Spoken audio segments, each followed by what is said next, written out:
Hello, this is Cathi with High Horse Press, and today we have episode 6 of The Wizard of Oz by L. Frank Baum. Dorothy and her friends finally arrive at the Emerald City, marveling at its dazzling green beauty. But when they finally go before the wizard, he appears quite differently to each of them. What magic is at work here? Let's find out. Here we go. The Wonderful City of Oz. Even with eyes protected by the green spectacles, Dorothy and her friends were at first dazzled by the brilliancy of the wonderful city. The streets were lined with beautiful houses, all built of green marble and studded everywhere with sparkling emeralds. They walked over a pavement of the same green marble, and where the blocks were joined together with rows of emeralds set closely and glittering in the brightness of the sun. Even the sky above the city had a green tint, and the rays of the sun were green. There were many people, men, women, and children, walking about, and these were all dressed in green clothes and had greenish skin. They looked at Dorothy and her strangely assorted company with wondering eyes, and the children all ran away and hid behind their mothers when they saw the lion, but no one spoke to them. Many shops stood in the street, and Dorothy saw that everything in them was green. Green candy and green popcorn were offered for sale, as well as green shoes, green hats, and green clothes of all sorts. At one place, a man was selling green lemonade, and when the children bought it, Dorothy could see they paid for it with green pennies. There seemed to be no horses nor animals of any kind. The men carried things around in little green carts, which they pushed before them. Everyone seemed happy and contented and prosperous. The guardian of the gates led them through the streets until they came to a big building, exactly in the middle of the city, which was the Palace of Oz, the Great Wizard. There was a soldier before the door, dressed in a green uniform and wearing a long green beard. "Here are strangers," said the guardian of the gates to him, "and they demand to see the Great Oz." "Step inside," answered the soldier, "and I will carry your message to him." So they passed through the palace gates and were led into a big room with a green carpet and lovely green furniture set with emeralds. The soldier made them all wipe their feet upon a green mat before entering this room, and when they were seated, he said politely, "Please make yourselves comfortable while I go to the door of the throne room and tell Oz you are here." They had to wait a long time before the soldier returned. When at last he came back, Dorothy asked, "Have you seen Oz?" "Oh, no," returned the soldier. "I've never seen him.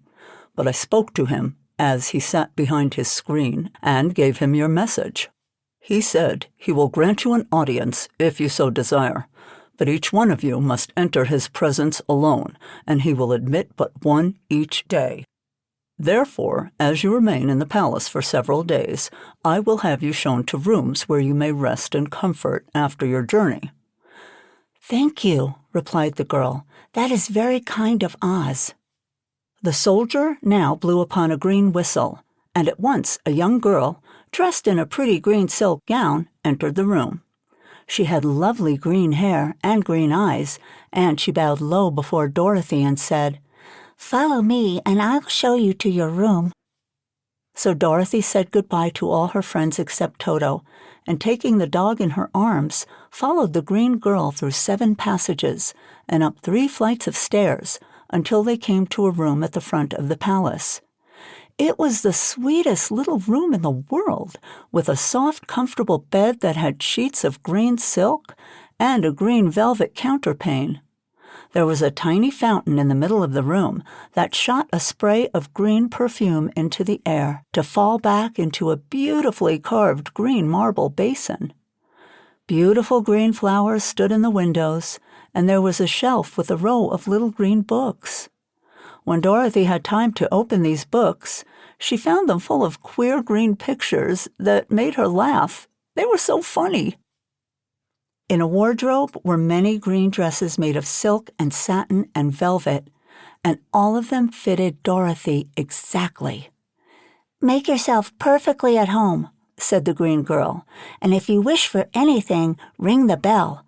Oz will send for you tomorrow morning." She left Dorothy alone and went back to the others. There she also led to rooms, and each one of them found himself lodged in a very pleasant part of the palace. Of course, this politeness was wasted on the Scarecrow, for when he found himself alone in his room, he stood stupidly in one spot, just within the doorway, to wait till morning.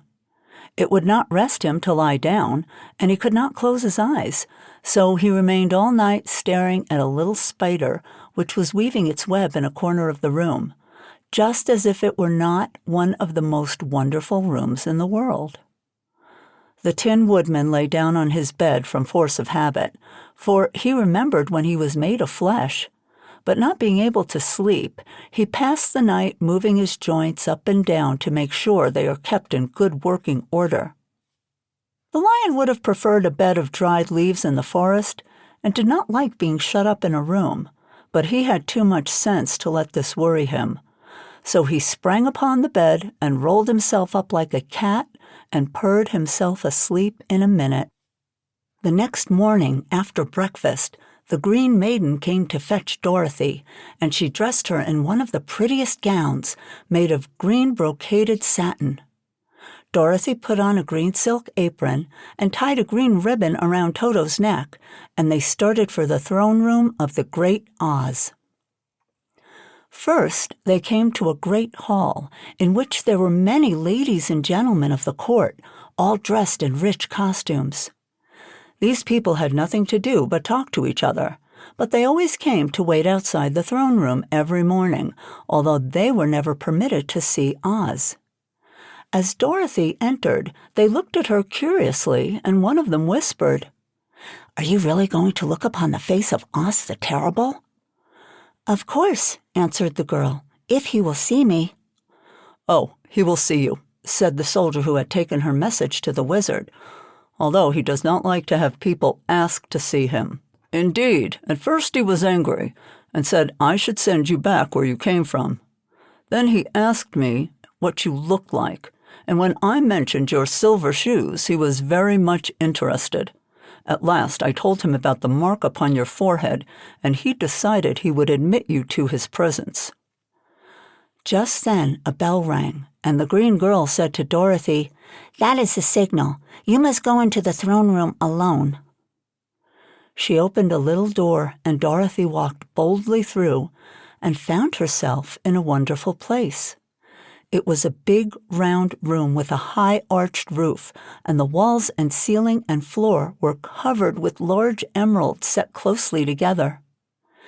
In the center of the roof was a great light, as bright as the sun, which made the emeralds sparkle in a wonderful manner.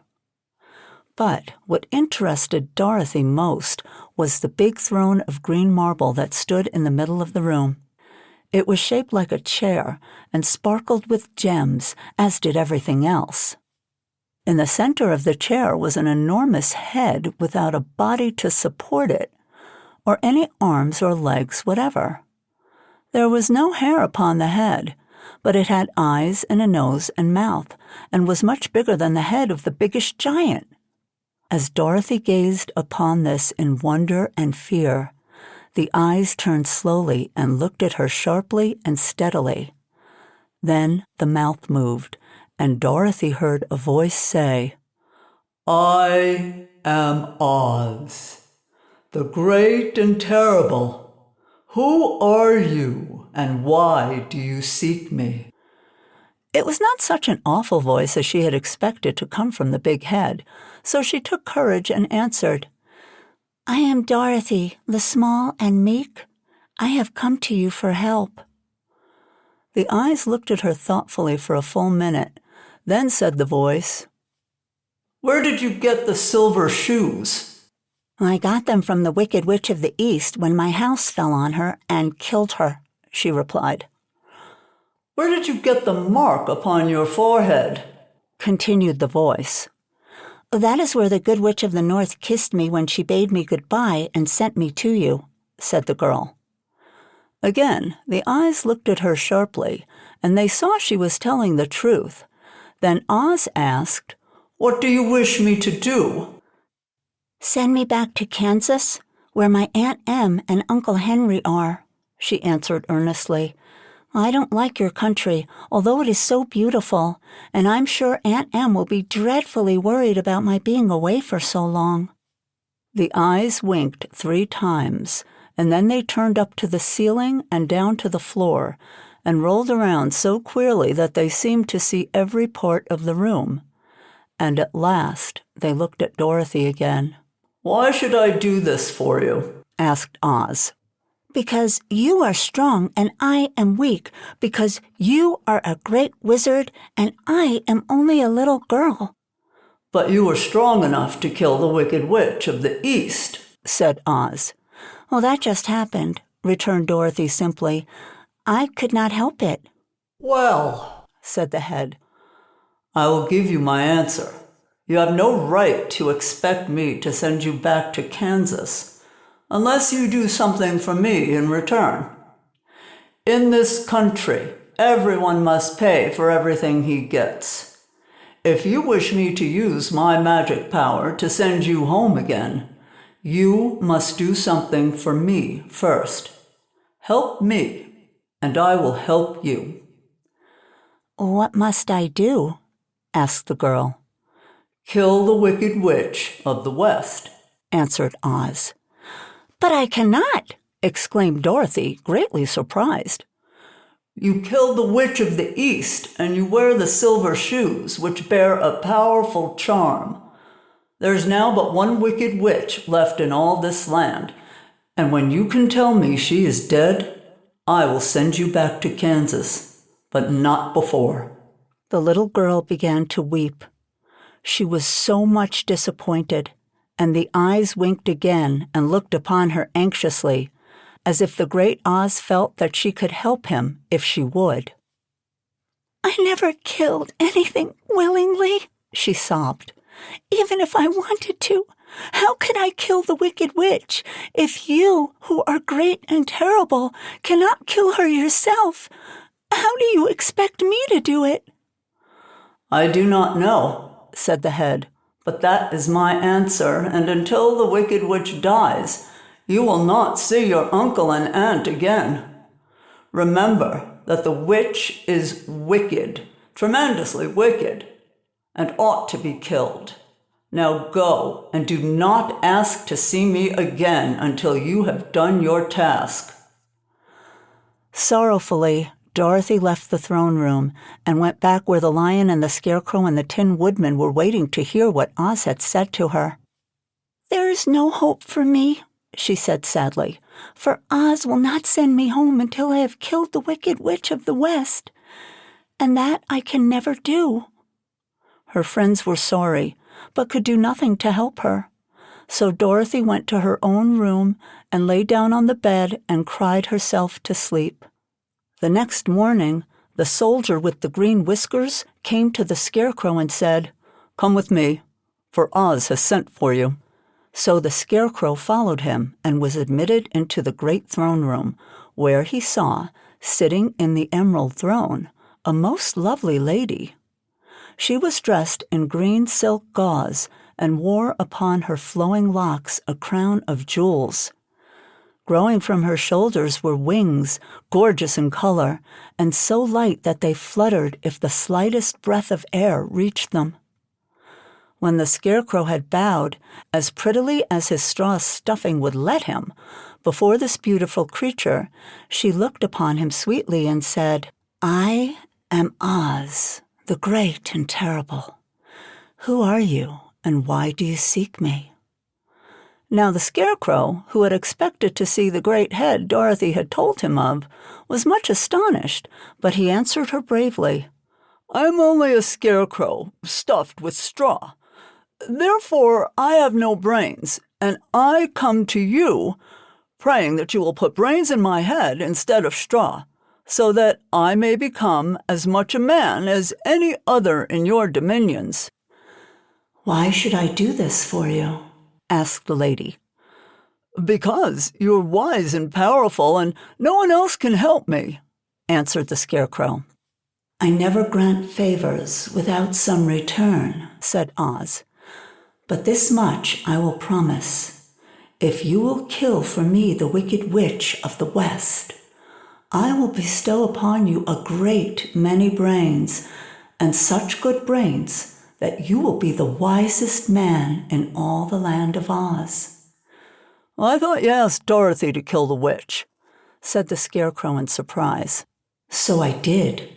I don't care who kills her, but until she is dead, I will not grant your wish. Now go and do not seek me again until you have earned the brains you so greatly desire." The Scarecrow went sorrowfully back to his friends and told them what Oz had said, and Dorothy was surprised to find that the Great Wizard was not a head, as she had seen, but a lovely lady. "All the same," said the Scarecrow, "she needs a heart as much as a Tin Woodman." On the next morning, the soldier with the green whiskers came to the Tin Woodman and said, "Oz has sent for you. Follow me." So the Tin Woodman followed him and came to the great throne room. He did not know whether he would find Oz, a lovely lady, or a head, but he hoped it would be the lovely lady. "For," he said to himself, "if it is the head, I'm sure I will not be given a heart, since the head has no heart of its own and cannot feel for me. But if it is the lovely lady, I shall beg hard for a heart, for all ladies are themselves said to be kindly-hearted." But when the Woodman entered the great throne room, he saw neither the head nor the lady, for Oz had taken the shape of a most terrible beast. It was nearly as big as an elephant, and the green throne seemed hardly strong enough to hold its weight. The beast had a head like that of a rhinoceros, only there were 5 eyes in its face. There were 5 long arms growing out of its body, and it also had 5 long, slim legs. Thick, woolly hair covered every part of it, and a more dreadful-looking monster could not be imagined. It was fortunate the Tin Woodman had no heart at that moment, for it would have beat loud and fast from terror. But being only tin, the Woodman was not at all afraid, although he was much disappointed. "I am Oz, the great and terrible," spoke the beast in a voice that was one great roar. "Who are you, and why do you seek me?" "I'm a woodman and made of tin. Therefore I have no heart and cannot love. I pray you to give me a heart that I may be as other men are." "Why should I do this?" demanded the beast. "Because I ask it, and you alone can grant my request," answered the Tin Man. Oz gave a low growl at this, but said gruffly, "If you indeed desire a heart, you must earn it." "How?" asked the Woodman. "Help Dorothy to kill the Wicked Witch of the West," replied the beast. "When the witch is dead, come to me, and I will give you the biggest and kindest and most loving heart in all of Oz." So the Woodman was forced to return sorrowfully to his friends and tell them of the terrible beast he had seen. They all wondered greatly at the many forms the Great Wizard could take upon himself, and the Lion said, "If it's a beast when I go see him, I shall roar my loudest and so frighten him that he will grant all I ask. And if he's the lovely lady, I shall pretend to spring upon her and so compel her to do my bidding. And if he's a great head, he'll be at my mercy, for I'll roll his head all about the room until he promises to give us what we desire. So be of good cheers, my friend, for all will yet be well." The next morning, the soldier with the green whiskers led the Lion to the great throne room and bade him to enter the presence of Oz. The Lion at once passed through the door and, glancing around, saw, to his surprise, that before the throne was a ball of fire, so fierce and glowing he could scarcely bear to gaze upon it. His first thought was that Oz had by accident caught on fire and was burning up. But when he tried to go nearer, the heat was so intense that it singed his whiskers, and he crept back tremblingly to a spot nearer the door. Then a low, quiet voice came from the ball of fire, and these were the words it spoke. "I am Oz, the great and terrible. Who are you, and why do you seek me?" And the lion answered, "Well, I'm the cowardly lion, afraid of everything. I came to you to beg that you give me courage, so that in reality I may become the king of beasts, as men call me." "Why should I give you courage?" demanded Oz. "Because all wizards you're the greatest, and alone have power to grant my request," answered the lion. The ball of fire burned fiercely for a time, and the voice said, "Bring me proof that the wicked witch is dead, and that moment I will give you courage. But as long as the witch lives, you must remain a coward."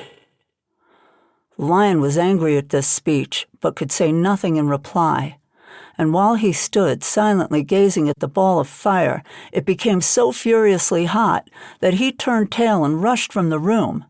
He was glad to find his friends waiting for him and told them of his terrible interview with the wizard. "What shall we do now?" asked Dorothy sadly. "Well, there's only one thing we can do," returned the lion, "and that is to go to the land of the Winkies, seek out the wicked witch, and destroy her." "But suppose we cannot," said the girl. "Well, then I shall never have courage," declared the lion. "And I shall never have brains," added the Scarecrow. "And I shall never have a heart," spoke the Tin Woodman.